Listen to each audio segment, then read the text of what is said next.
മുഖ്യമന്ത്രിയുടെ ക്രിസ്മസ് പുതുവത്സര വിരുന്നിൽ പങ്കെടുത്ത് നടിയെ ആക്രമിച്ച കേസിലെ അതിജീവിത ആർ ശ്രീജിത്ത് വിവരങ്ങളുമായി തിരുവനന്തപുരത്ത് നിന്ന് ചേരുന്നുണ്ട്. ശ്രീജിത്ത്, അതിജീവിതയ്ക്കൊപ്പം സർക്കാരുണ്ട് എന്ന് മുഖ്യമന്ത്രിയും മന്ത്രിമാരും ഒക്കെ ആവർത്തിച്ച് വ്യക്തമാക്കുന്നത് നമ്മൾ കണ്ടതാണ്. സർക്കാർ അപ്പീലിനും പോകുന്നുണ്ട് ഹൈക്കോടതിയിലേക്ക്. അതിനിടയിൽ സർക്കാരിന്റെ പരിപാടിയിൽ അതിജീവിത പങ്കെടുക്കുന്നു. വിവരങ്ങൾ ശ്രീജിത്ത്. ശ്രീജിത്ത്, നടിയെ ആക്രമിക്കപ്പെട്ട കേസിലെ വിധി വന്ന ശേഷം ഇതാദ്യമായാണ് അതിജീവിത ഒരു സർക്കാർ പരിപാടിയിൽ പങ്കെടുക്കുന്നത്. മുഖ്യമന്ത്രിയുടെ ക്രിസ്മസ് നവവത്സര വിരുന്നിലേക്ക് ഈ അതിജീവിതയെ ക്ഷണിക്കുകയായിരുന്നു. ക്ഷണം സ്വീകരിച്ചാണ് ഇന്ന് തിരുവനന്തപുരത്തെ സ്വകാര്യ ഹോട്ടലിൽ നടന്ന ഈ പുതുവത്സര വിരുന്നിലേക്ക് അവർ എത്തിയത്.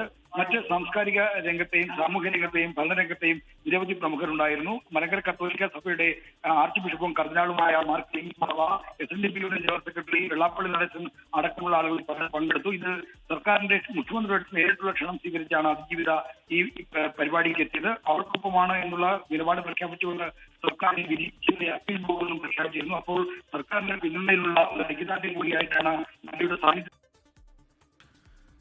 സർക്കാരിന്റെ പൂർണ്ണ പിന്തുണ അതിജീവിതയ്ക്കുണ്ട്. മുഖ്യമന്ത്രിയുടെ നേരിട്ടുള്ള ക്ഷണപ്രകാരമാണ് അതിജീവിത സർക്കാരിന്റെ ഈ പരിപാടിയിലേക്ക് ക്രിസ്മസ് പുതുവത്സര വിരുന്നിലേക്ക് പങ്കെടുക്കാൻ എത്തിയത്. ആർ ശ്രീജിത്ത് തിരുവനന്തപുരത്ത് നിന്ന് വിശദാംശങ്ങൾ പങ്കുവയ്ക്കുകയായിരുന്നു.